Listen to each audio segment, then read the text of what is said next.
In this video, I'm going to talk about doing niche research or niche research the right way. And when it comes to doing niche research the right way, on finding a niche that you want to start marketing to, the best thing is to start with what you know. So the easiest niches to find and dominate are the ones that you've got some experience in. And when you think about it, you know more than you think you do. And you've got more experience than you think you have. Everybody does. Everybody has done lots of different things throughout their lives. So you know a lot more than you think you do. And you've more experience than you think you have. Now, when it comes to finding niches, there are basically three broad categories that most niches are going to fall into. And those are work and business, hobbies, and personal life. And just about everything out there could fall into one of these three broad categories. Now let's talk about work and business for a moment. Have you run a business in the past? Are you running one right now? Now, don't count your internet marketing business unless you've been running it for a long time and you've made a ton of money. You really don't want to start going into the IM niche until you really know what you're doing and you really know what you're talking about. If you don't have a business, have you had a job in the past? Are you working in a job right now and internet marketing is perhaps just a sideline venture for you? What jobs have you done in the past? Have you always been in the same career? Have you done other things as well? That's something else that you need to think. Think back to every single job that you've ever done. Because you see, all businesses have certain things in common. They're all going to have similar things that people who are in them, running them, need to know.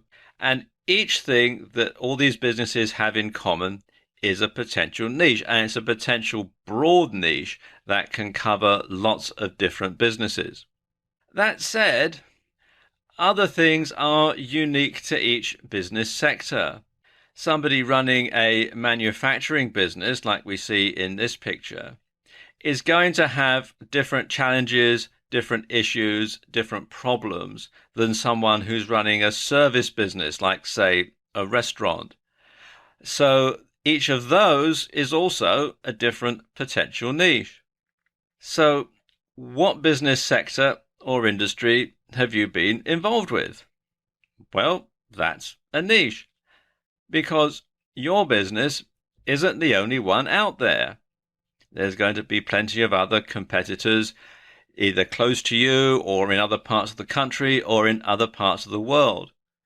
So what do other business owners in your industry want, need, or should know about?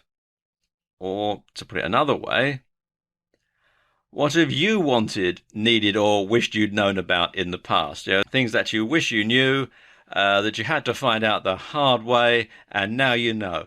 Well, that is a niche, that is a potential product, a potential information product to people who are in that niche.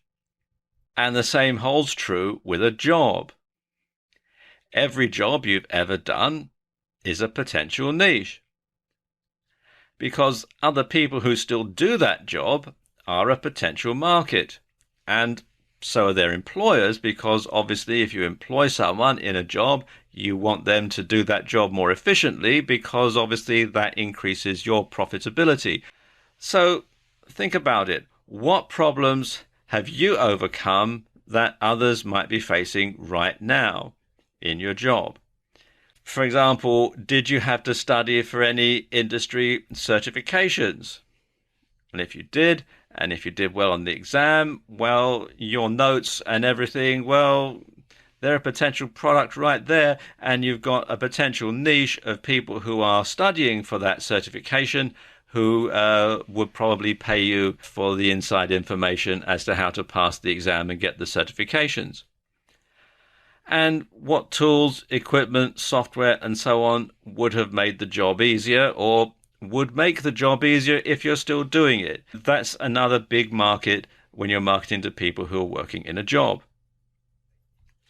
Okay, let's talk about hobbies. because there are as many hobby niches as there are hobbies. You know, if you think about all the different hobbies that there are out there. And enthusiasts are often prepared to pay big bucks for the latest piece of equipment or for learning how to do something that's related to their hobby, or for information that will give them the inside edge, particularly if it's something like gaming or some sort of competitive sport. So inside information as to how to get the competitive edge over somebody else is going to be a big market. So ask yourself, do you have a hobby? What is it? What have you just bought, accomplished, or would like to have? And what do you know about it now that you wished you'd known when you first took it up? Again, the hobby is a potential niche, and the information that you know that a lot of people who are starting out in it don't know is the foundation for a good potential product, because you know about it and therefore you can position yourself as an expert. And when it comes to the personal niche, then personal life covers many, many topics and niches. Things like relationships, child rearing, overcoming adversity, things to do with your home. You know, it's practically unlimited. So again, ask yourself, what have you accomplished in your life? What obstacles did you overcome? What are you the most proud of? And how can your experiences benefit others who might be in a similar position? And you don't have to be all philosophical here. It can be something practical. It can be something about hanging wallpaper or how you painted a door. It doesn't have to be, you know, how you rescued your marriage or brought up your kids. It can be anything, any type of subject that's to do with your personal life is a potential niche. Now, once you've decided on a potential niche, and I recommend that you draw up a list of several potential niches, ones which you could easily go into because they're things that you know a lot about, then you need to dive deeper into it. And first and foremost, you want to ask yourself, is it one where people have money to spend? If it's not a niche where people have money to spend, then it's not worthwhile getting involved in it, because after all, at the end of the day, you're doing this niche research to find a niche to sell to make money. So if the people who are in that niche don't have money to spend, then it's not worth getting involved. Second thing is, can you deliver value for money? And that's very important, because that's what people really want today. It's a value for money. And if you can't deliver value for money in this niche, then again, it's time to drop that one and think of something else. And finally, is there potential for more than one type of product? Or to put it another way, are you going to be able to build a sales funnel? Or is there so much stuff being given away free in this niche that it's not worth the effort? Are there any competitors?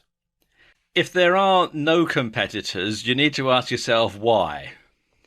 There should be some competition, because if there's no competition, it could well mean that, quite frankly, this isn't a niche that's worth selling to. Or it could mean that you're the first person there, at which case it's a wide open field. But sadly, that sort of thing doesn't really exist anymore. What are your competitors selling?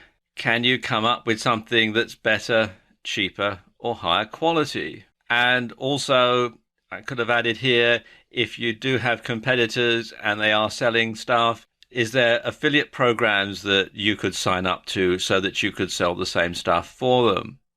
And finally, do you have what it takes to dominate this niche and become the go-to guy or go-to gal in it? And if it's something that you know about, then there's a good chance that you do, and you can establish yourself as an expert in this niche very, very quickly.